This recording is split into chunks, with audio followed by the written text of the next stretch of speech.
Hi అండి, welcome to my channel. అందరు ఎలా ఉన్నారు? బాగున్నారా? మేము కూడా చాలా చాలా బాగున్నామండి. మరొక రెసిపీతో మీ ముందుకు వచ్చానండి. ఎమ్మి రెసిపీ అండి. మీరు కానీ మా ఛానల్ ఫస్ట్ టైం సబ్స్క్రైబ్ చేసుకోండి, లైక్ చేయండి, షేర్ చేయండి, కామెంట్ చేయండి. ఈరోజు వచ్చేసి చింతకాయ పప్పు చారు చేస్తున్నానండి. చాలా అంటే చాలా టేస్ట్గా చాలా బాగుంటుందండి. సీజనల్లో దొరికేది మనం తప్పకుండా తినాలి కదండి. చింతకాయలు తెచ్చారు మా వారైతే ఈరోజు. వాటితో అయితే కన్నా పప్పు చారు చేస్తున్నానండి. చాలా బాగుంటుంది. సూపర్ అంటే సూపర్గా ఉంటుందండి పప్పుచారు మాత్రం.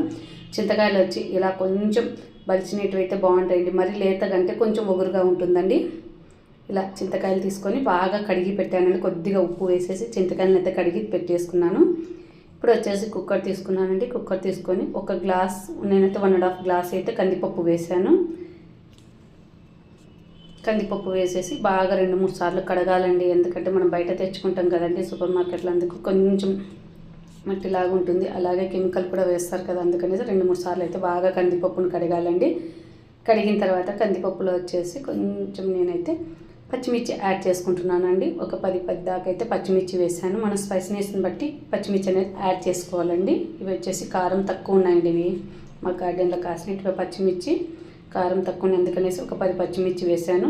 అలాగే కొద్దిగా పసుపు వేసేసానండి. వేసేసి 1.5 గ్లాస్ అయితే కందిపప్పు తీసుకున్నాం కదండి, 2 గ్లాస్ అయితే వాటర్ వేసేసానండి. వాటర్ వేసేసి స్టవ్ పైన పెట్టేసి కుక్కర్ ఆన్ చేసేసానండి. స్టవ్ ఆన్ చేసేసి కుక్కర్ పెట్టేసి అందులో కొద్దిగా ఆయిల్ వేసానండి, పొంగకుండా ఉండడానికి కోసము. కానీ పొంగుతుందండి, లైట్గా అయితే వచ్చేస్తుంది మనకి.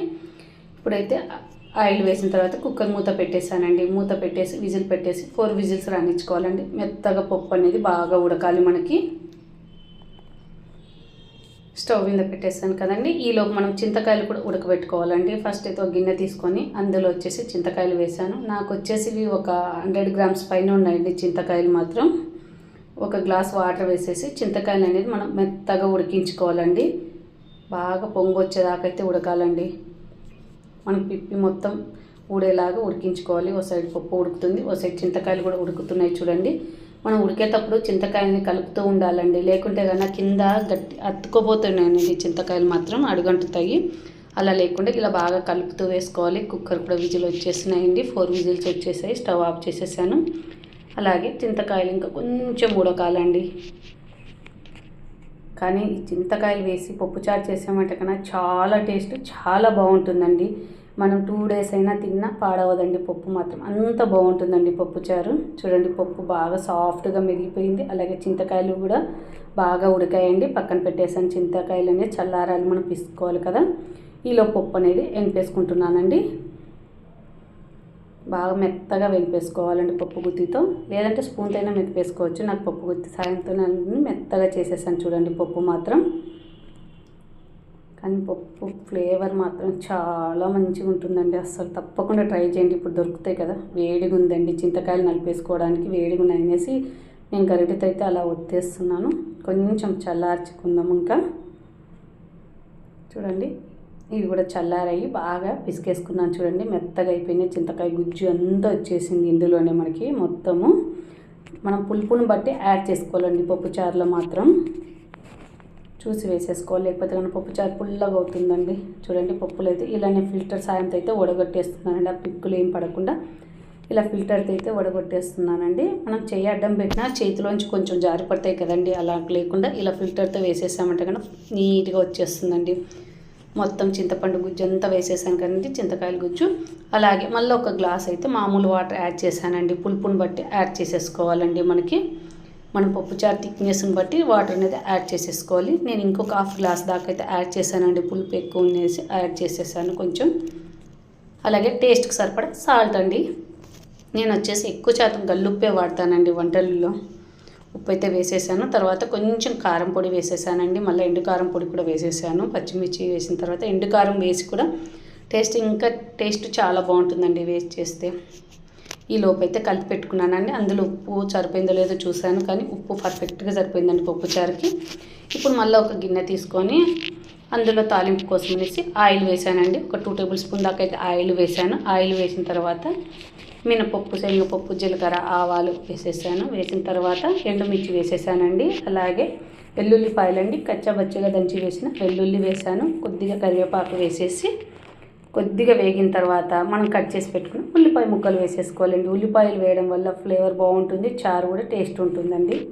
ఇలా పొడవుగా కట్ చేసి ఉల్లిపాయలు వేసేసి బాగా మగ్గాలండి ఉల్లిపాయలు, అప్పుడే మనకు టేస్ట్ వస్తుందండి పప్పుచారు. చూడండి ఉల్లిపాయలు బాగా మగ్గాయి కదా. ఇప్పుడు వచ్చేసి ఒక చిన్న టమాటో వేసానండి. టమాటో వేయడం వల్ల చారు బాగుంటుందండి. ఇది ఆప్షన్ అండి, ఇష్టం ఉంటే వేసుకోవచ్చు, లేకపోతే లేదు. టమాటో మాత్రం వేసిన తర్వాత టమాటో బాగా మగ్గిన తర్వాత ఒక హాఫ్ స్పూన్ దాకా అయితే ఇంగు వేసానండి. ఇంగు వేయడం వల్ల చాలా మంచిదండి, హెల్త్కి కూడా, డైజెషన్కి బాగా ఫ్రీ అవుతుంది. అలాగే ఫ్లేవర్ కూడా చాలా బాగుంటుందండి. ఇంగు వేసి కొంచెం మగ్గిన తర్వాత మనం ఎంపి పెట్టుకున్నాం కదండి పప్పుచారు, అది వేసేసానండి. చూడండి పప్పుచారు ఎంత కలర్ఫుల్గా ఉందో కదా. అస్సలు ఇంగు వేయగానే స్మెల్ మాత్రం సూపర్ వచ్చిందండి. చారు మాత్రం అసలు మన ఇంట్లో చారు చేస్తుంటే 2-3 ఇంట్లోకి వెళ్ళిపోతుందండి, అంత మంచిగా ఉంటుందండి చారు మాత్రం. చూడండి బాగా ఉడికించాలండి, బాగా 2 పొంగుల దాకా అయితే ఉడికించుకోవాలి ఈ విధంగా పప్పుచారు అనేది. పప్పుచారు ఎంత ఉడికితే అంత టేస్ట్ ఉంటుందండి మనకి. చూడండి బాగా ఉడుకుతుంది కదా. ఈ సమయంలో కొంచెం కొత్తిమీర యాడ్ చేసేసానండి. మనకు కావాలంటే కొంచెం కరివేపాకు కూడా యాడ్ చేసుకోవచ్చండి. చూడండి కొత్తిమీర వేసిన తర్వాత మళ్ళీ కొంచెం ఉడికించానండి. ఉడికించిన తర్వాత స్టవ్ ఆఫ్ చేసేసానండి. అంతేనండి, టేస్టీ చింతకాయల చారు అయితే రెడీ అయిపోయింది. పప్పుచారు రెడీ అయిపోయిందండి. దీని కాంబినేషన్లో ఊరమిరపకాయలు, వడియాలు వేసుకొని తిన్నామంటే సూపర్గా ఉంటుందండి. ఈరోజు లంచ్ అయితే మా ఇంట్లో ఇదండి. మీరందరూ ఏం చేస్తారో కామెంట్ సెక్షన్లో కామెంట్ చేయండి. అలాగే మా పప్పుచారు ఎలా ఉందో కామెంట్ చేయండి. తప్పకుండా చింతకాయలు దొరికితే కన్నా ఇలా పప్పుచారు ట్రై చేయండి, మీకు డెఫినెట్గా నచ్చుతుందండి. అంత బాగుంటుందండి, చాలా అంటే చాలా బాగుంది. నాకైతే కన్నా సూపర్గా ఉందండి. అస్సలు ఏం మాటలు లేవండి.